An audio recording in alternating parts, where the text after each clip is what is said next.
Welcome to the Momentum Greenway dance program, sponsored by Amazon. Today's performance takes place in two parts. The first section of the work is intended for the audience to wander among and be close to the performers on the green, or to view the piece from outside the double yellow tape lines on the paved promenade. The second section of this work can be viewed from outside the yellow taped lines or outside the circle of props on the lawn. A full announcement will be made during the transition between pieces.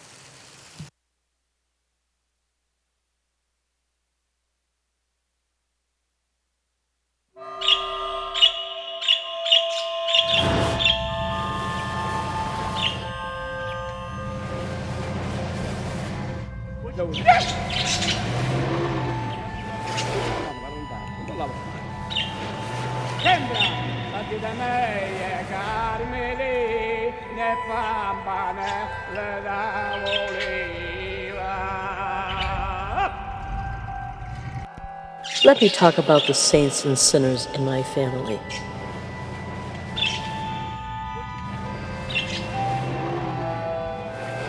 In my line of ancestors, there were saints and there were sinners.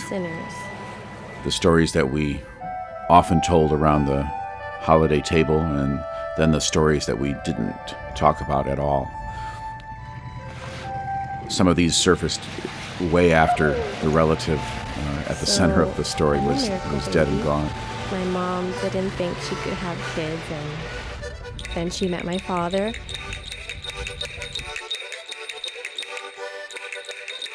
There's also a line of thought about what we know now versus what we knew then, or the stigma, for instance, about mental health. My grandmother One day when I was born here in hospital, Boston, up in Orient Heights. She suffered from what we might call Alzheimer's or memory loss in a great way towards the end of her life that made her appear crazy. And but even growing up, we never talked about that at all because it was somehow shameful.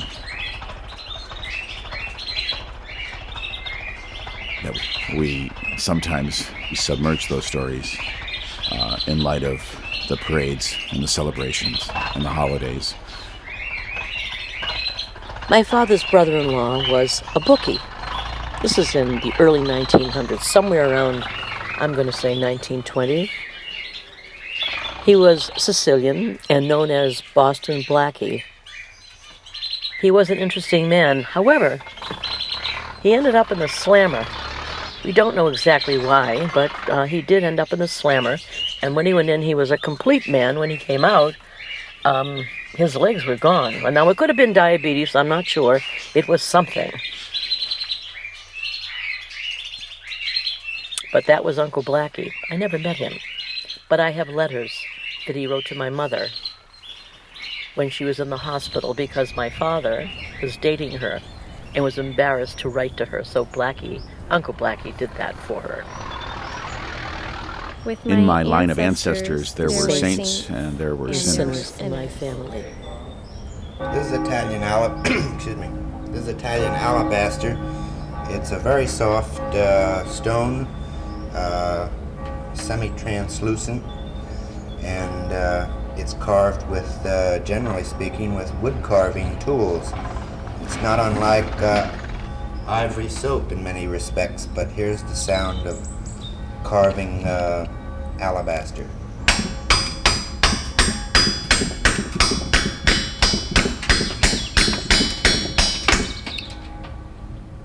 Is that enough? Do a little more. All right.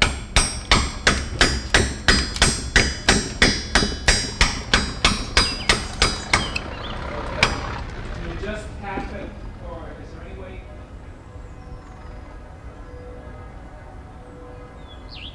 One day when I was born in the hospital, my mom and I were napping, and I was about to fall off the bed, and she felt this heat like wrapping around her wrist, and she looked up. There was nothing near her, so she went back to sleep, And then once again, she felt this heat just pressing against her skin. And she looked down and she saw I was about to fall. So she woke up and then put me away.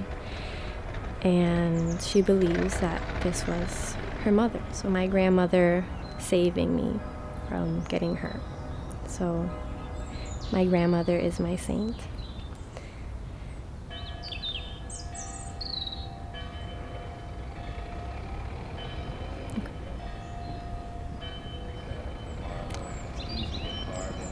The center of my family is my aunt, Titi Mari. She's almost 70 years old, and since she was a young one, she's been the rebellious one. She got all the beatings. She would run away, go to parties, do drugs. By the way, this is carved with actual stone carving chisels and a stone hammer. When I was little, or I guess through most of growing up, we would spend the 4th of July weekend up north, like 4 hours from where I grew up, in this small town on the lake.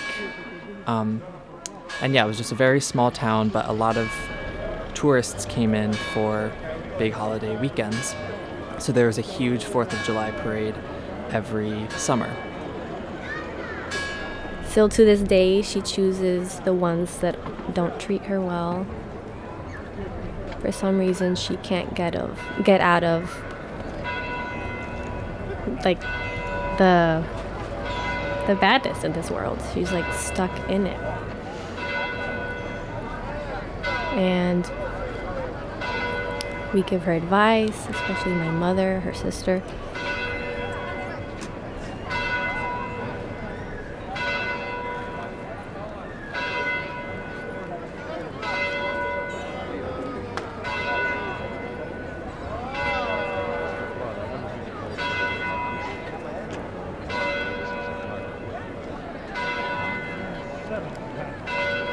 In my line of ancestors, there were saints and there were sinners.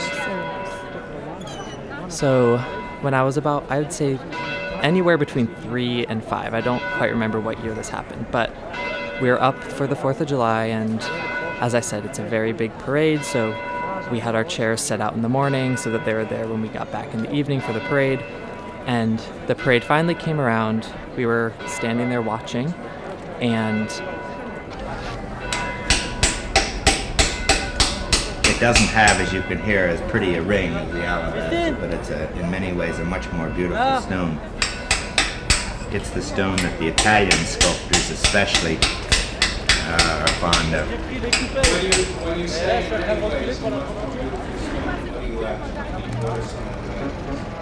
The saints and sinners in my family. I think my aunt has always wanted to be taken care of by someone, to be unconditionally loved, but she seeks love in the wrong places. I remember people were driving by in trucks and tractors. Very Midwest parade to be driving in a tractor and throwing candy out of it. So me as a anywhere between 3 and 5-year-old was super thrilled about the idea of getting candy from a tractor. Or actually, I think it may have been a fire truck now that I think of it. So this fire truck was throwing candy out, and I ran out to get whatever was being thrown, and guess I ran a little bit too close to the fire truck, and I don't quite remember what happened after that, but I do know that I was fine and that my mom ran out into the street and grabbed me right before something bad happened with the fire truck, just because I really wanted to get this candy so bad. And I don't remember the story quite like that. What I do remember is running out to get this candy and possibly high-five someone. And I just remember a cloud of smoke, which I know is not there because it was a sunny day in July. A cloud of smoke, and then this woman walking towards me. to, I guess, signal me away from whatever I was going towards. And I didn't really talk about this because I assumed that that's just what happened. And then I remember talking to my mom about it much later, like years later, more recently. And I was like, yeah, so like, who was that woman that was kind of there to tell me to not go in the street? Why was it foggy? And my mom was like, that did not happen. I just came out and grabbed you, and it wasn't that bad, but I mean, it could have been a lot worse. So I just keep thinking, who was this figure that I imagined? And whenever I hear about saints within my ancestry, I wonder who this woman was. Was she someone from my family history who I'd never seen before, just to tell me to turn around? But I don't know. That's the story I kept thinking of. I got in a lot of trouble for doing that, but I guess I had an interesting experience from it. So, yeah, that's it.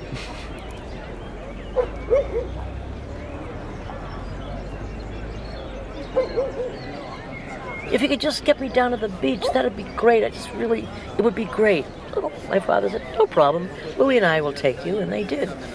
They brought him all the way down the stairs, all the way down the 3 stories to the floor. They got in the car. They took his wheelchair with him.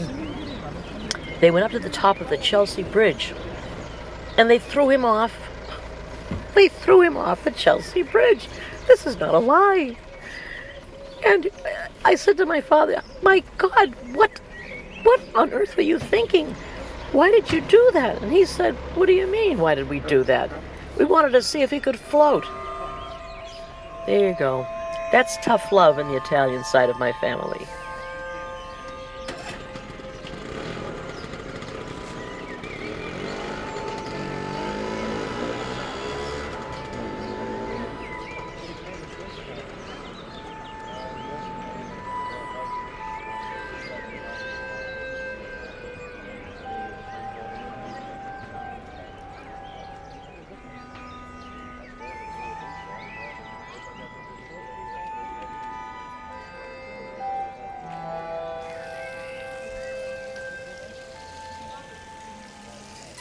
Welcome to the Momentum Greenway Dance Program, sponsored by Amazon.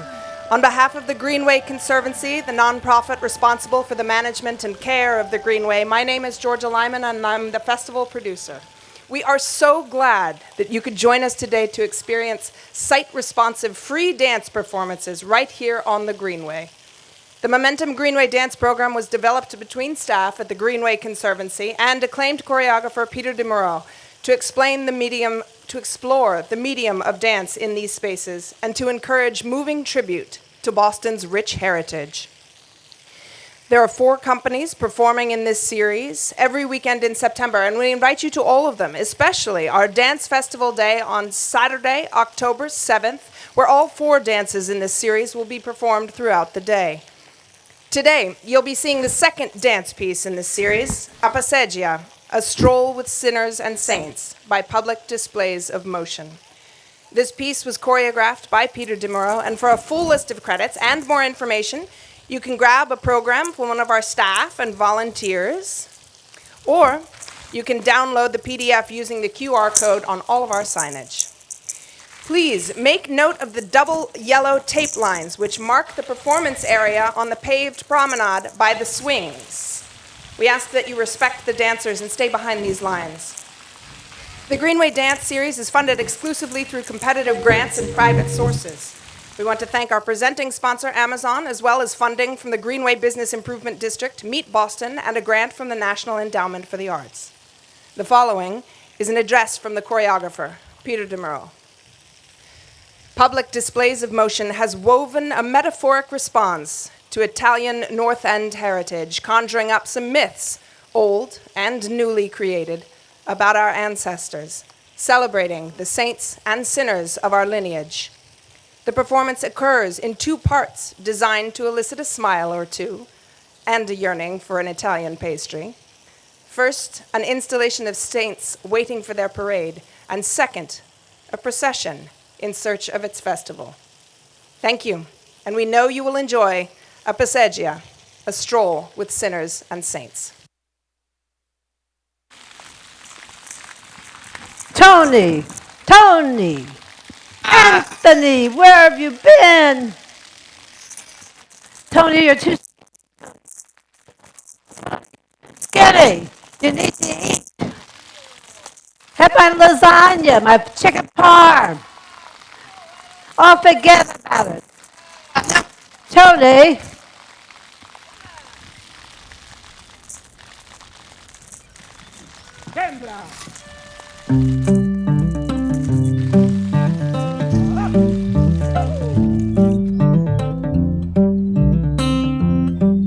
Hello, this is Aunt Josie. I'm married to is a man, is making me crazy. I tell him, get out of here, you scum, I'm sick and tired of you. All he wants me to do is make the cannolis, make the sausage, make the peppers and eggs, make the meatballs. I'll tell you something, you go make the meatballs. I'm sick of cooking all this stuff for you.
In my line of ancestors, there were saints and there were sinners. Hello, this is Aunt Josie.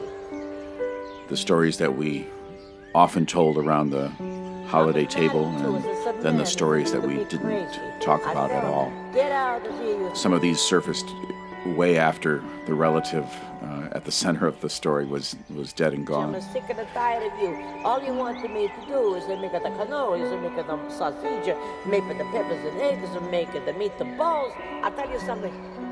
There's also a line of thought about what we know now versus what we knew then, or the stigma, for instance, about mental health. My grandmother was born here in Boston, up in Orient Heights. I'm sick of cooking all this stuff. She suffered from what we might call Alzheimer's or memory loss in a great way towards the end of her life that made her appear crazy. And, This is Aunt Josie. but even growing up, we never talked about that at all because it was somehow shameful. I'm married to a man. He's making me crazy. I tell him, get out of here. You go make the meatballs. I'm sick of cooking all this stuff for you. We submerge those stories in light of the parades and the celebrations and the holidays